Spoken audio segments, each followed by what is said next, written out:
Labdien, lauksaimnieki! Esmu Jānis Kopmanis, un uzņēmumā BASF mans amats ir biznesa attīstības vadītājs. Savā ikdienas darbā esmu cieši saistīts ar jaunu produktu ieviešanu tirgū, un darbīgā viela Revysol viennozīmīgi ir BASF pēdējo gadu lielākā inovācija. Mans šodienas mērķis ir jums īsi atgādināt par Revysol unikālajām īpašībām un ko tās var jums praktisku dod ikdienas darbā, tīpaši mainīgos tirgus un laika apstākļos. Un kas ir īpaši svarīgi, saglabāt saimniekošanu ilgtspējīgu. Prezentācijā arī īsi atskatīsimies uz BASF lauksaimniecības risinājumu attīstības vēsturi un kā mēs virzamies tālāk ar jaunajiem Revysol produktiem. Jo attīstība turpinās, nekas jau nebeidzas.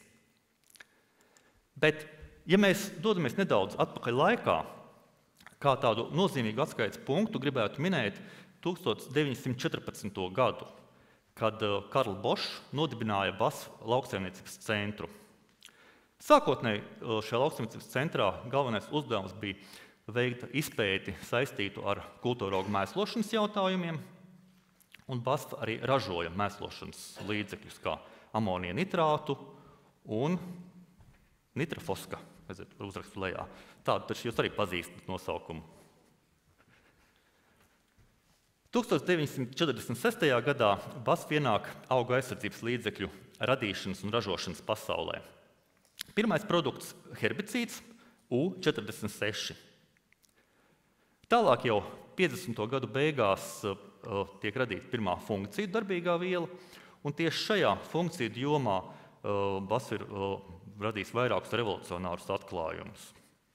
Vēlāk 80. gados BASF produktu klāstā ienāk arī insekticīdi, vēlāk sēklu kodnes. Pēdējā desmitgadē BASF darbības lauks paplašinās, papildus tam visam darbojamies arī ar bioloģisko augu aizsardzības risinājumu un digitālo palīgrīku izstrādi. Sēklas BASF produktu klāstā ir ienākušas salīdzinoši nesen. Kā jau minēju, fungicīdi ir nozīmīga BASF daļa. Kāda bijusi attīstība Latvijā? Par to vislabāk vajag pastāstīt Dagnija. Un tātad pie mums BASF fungicīdu vēsture sākās 1996. gadā, un pirmā fungicīda vārds bija tango.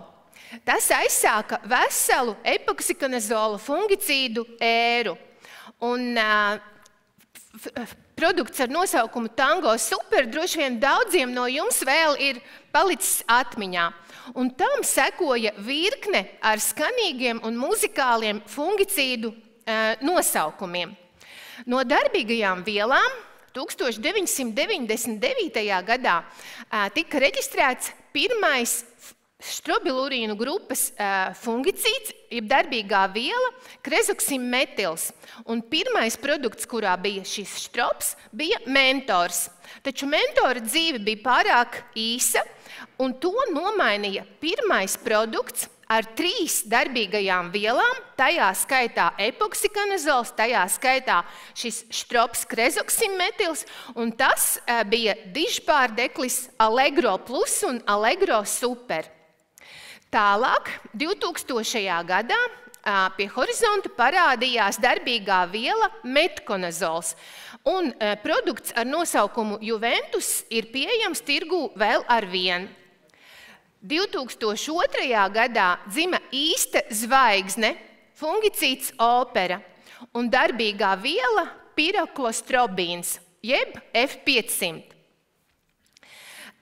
Opera bija daudzus gadus Latvijā visvairāk pārdotais graudaugu fungicīds.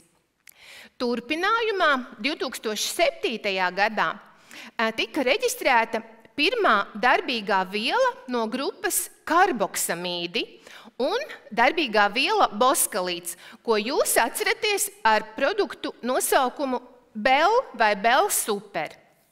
Tālāk, vēsturē virzoties uz priekšu, gribu uzsvērt jaunu karboksamīdu grupas darbīgo vielu ksemium, jeb fluksa piroksadu, un šo darbīgo vielu jūs varējāt atrast fungicīdos ar nosaukumiem adeksārs un ceriaks. Vēlāk populārs kļuva fungicīds priaksor, un tagad šis fungicīds ir Latvijā visvairāk lietotā fungicīdu kombinācija priaksor plus kurbatūr. Un priaksor ir interesants ar to, ka tas ir pirmais no mūsu risinājumiem vai viens no plaši lietotajiem risinājumiem bez azola, un tādēļ viņam ir jākombinē klāt azols. Par detaļām runāsim vēlāk.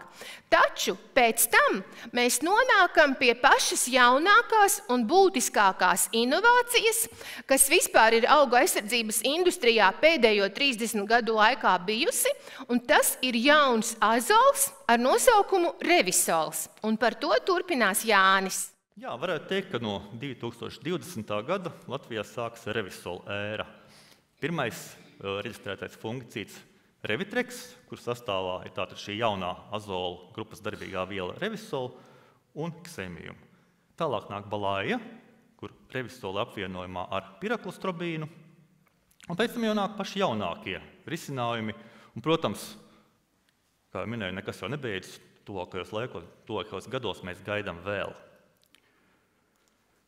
Jautājums, ar ko tad revisola darbīgā viela atšķiras no pārējiem azoliem? Jo, kā jau minēju, revisola arī pieder pie šīs pašas triazola grupas.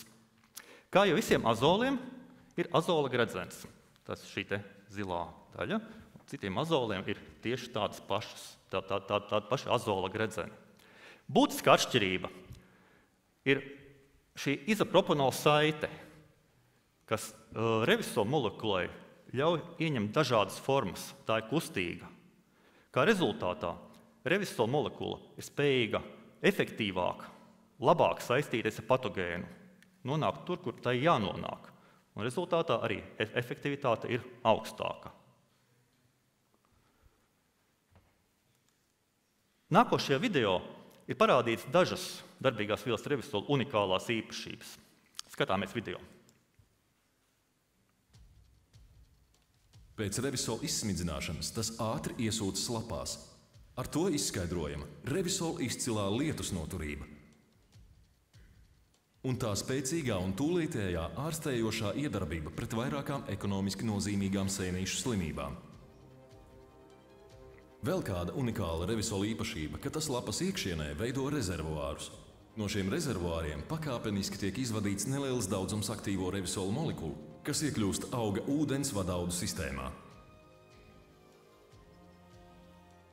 Vairāku nedēļu laikā nepārtraukt aktīvās vielas plūsma apgādā visu lapu, pasargājot arī tās daļas, kuras netika sasniegtas izsmidzināšanas laikā.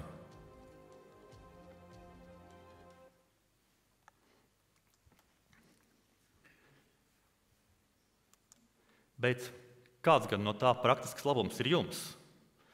Revisola, protams, ir modernākā pašlaik tirgu esošā darbīgā viela, un tā sniedz jums lieliskas iespējas saimniekot efektīvāk un ilgtspējīgāk. Tā ir ne tikai augsti efektīva pret nozīmīgākajiem slimību ierosinātājiem, bet arī vienkārši lietošanā, jo tai piemīt izcilas aizsargājošas īpašības, ārstējošas īpašības. Tā darbojas ilgāk, tā darbojas efektīvi arī nelabvēlīgākos laika apstākļos, kā zemākas temperatūras, tā piemīt izcila lietus noturība. Tāpat ir pierādīta revisola spēja uzrādīt augstu efektivitāti arī lietojot zemu darba šķidrumu patēriņu, kā arī sniegt lielāku atdevi no lietotā slāpekļa mēslojuma. Bet mēs neapstājamies tikai graudaugiem. Pasaulē revisola lietošana ir ļoti daudzveidīga, un arī Latvijā revisola reģistrētas lietošana arī citos kultūra augos, kā kartupeļi, kukurūza, rapsis, augļu dārzi, un tuvākajā laikā gaidām vēl dažus jaunumus. Taču runājot par jaunumiem šogad mēs tirgo piedāvājam divus jaunus fungicīdus, kuru sastāvā ir darbīgā viela revisola. Tas ir kapalorevi graudaudzētājiem un revidas, revisola rapsī.